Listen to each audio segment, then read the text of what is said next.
All right, what's going on, New York Giants fans? I'm here to give you my Week 13 Giant Factor versus Seahawks. Giant Factor versus Seahawks. And honestly, I'm not going to say I'm good at these, but last week I picked Darnay Holmes. I predicted him to get an interception. He didn't get the interception, but he did cause one to Nico Lelos. That being said, I've also picked I picked Janoris Jenkins for the Miami Dolphins game last year, and he was cut like hours later. So I don't want to pat myself on the back too much. But my giant factor this week versus the Seattle Seahawks, crazy offense, is Logan Ryan. So let me get into it. Obviously, we know DK Metcalf. DK Metcalf is a beast. DK Metcalf has had 90 or more yards in 8 out of 11 games. That's what a number one wide receiver is. 90 or more yards in 8 out of 11 games. But what about those 3 games?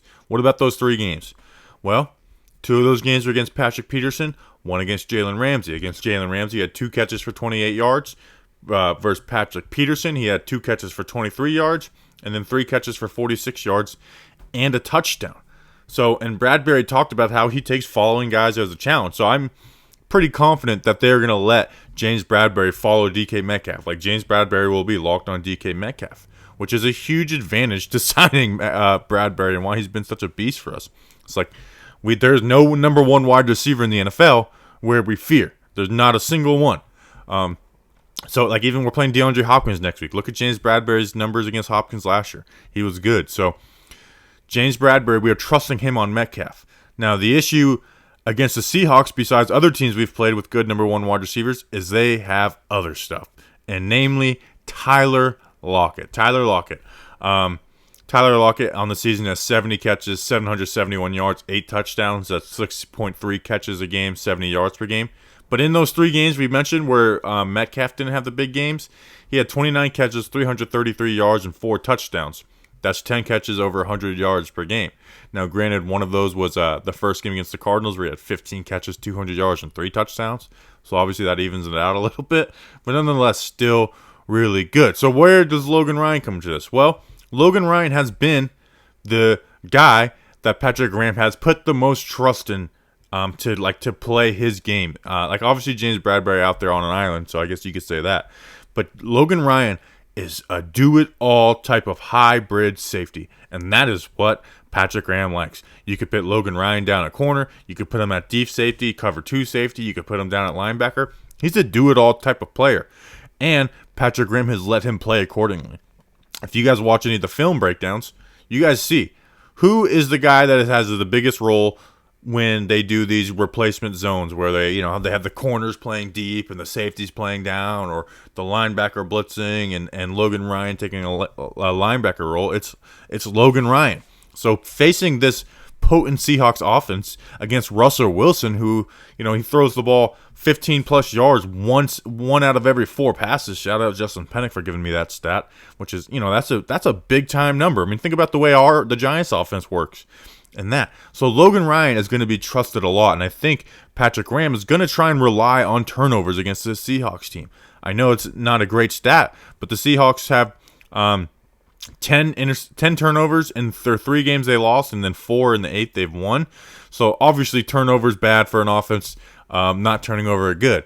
But I think we're going to try and rely on turnovers to somehow squeak out a win. If we can squeak out a win, if the offense can do enough and squeak out a win, I think it's going to be turnovers, because the Seahawks defense or offense is so potent, and I think Logan Ryan is just going to be huge for that. And it's going to be in different roles, whether it's blitzing.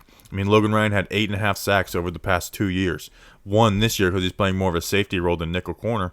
But like I said, and I think he's going to be helping out covering Tyler Lockett. They're going to do different things on Tyler Lockett, where Metcalf, like we said before, is really just going to be on an island on DK Metcalf. So I just think he's going to be used and continue to be used in diverse ways. And I don't think there's a week where it's more important than this. I don't think there's one week where it's more important to have Logan Ryan on this football team. And he seems to be a leader. You got to have people in the right places against Russell Wilson, or he will make you pay when he makes plays with his legs, which I think Russell Wilson is going to try and do, because we don't have that true edge rusher. I mean, we didn't really have one at all, and then we got rid of all of them are gone. Lorenzo Carter injured, O'Shane Ximines injured, Marcus Golden traded, Kyler Fackrell injured. So Russell Wilson's going to try and make plays with his feet. So I think there's going to be using some, like corner safety blitzes, those guys with speed that, Russell Wilson won't be able to break easily. So for the Giants to win, Logan Ryan to me is going to have a big game and not just simply covering this guy or preventing the deep ball. I think it's going to be have to do different ways, and hopefully he's able to get a turnover. So appreciate you guys for watching. If you liked the video, make sure to like and subscribe. I'm kind of like hating myself for asking for that because now I just feel like a bland YouTuber. Make sure to like and subscribe. So actually, don't like and subscribe, but do. But act like I said no, but you're going against what I said. So Logan Ryan, be a Giant factor this week. And Colt McCoy. Oh, I'm going to share this on Twitter. I probably have already shared it by the time you've seen this video, but I just want to show you guys it's how my mind works. This video I found. There's Escobar to the goal line. He's in. Touchdown, Gavin Escobar. And Alex Tanney, a perfect 10 for 10. The guy's literally never missed as a New York Giant. 10 for 10. History with Jason Garrett. All right, appreciate you guys. Let's win the damn game. Let's go Big Blue.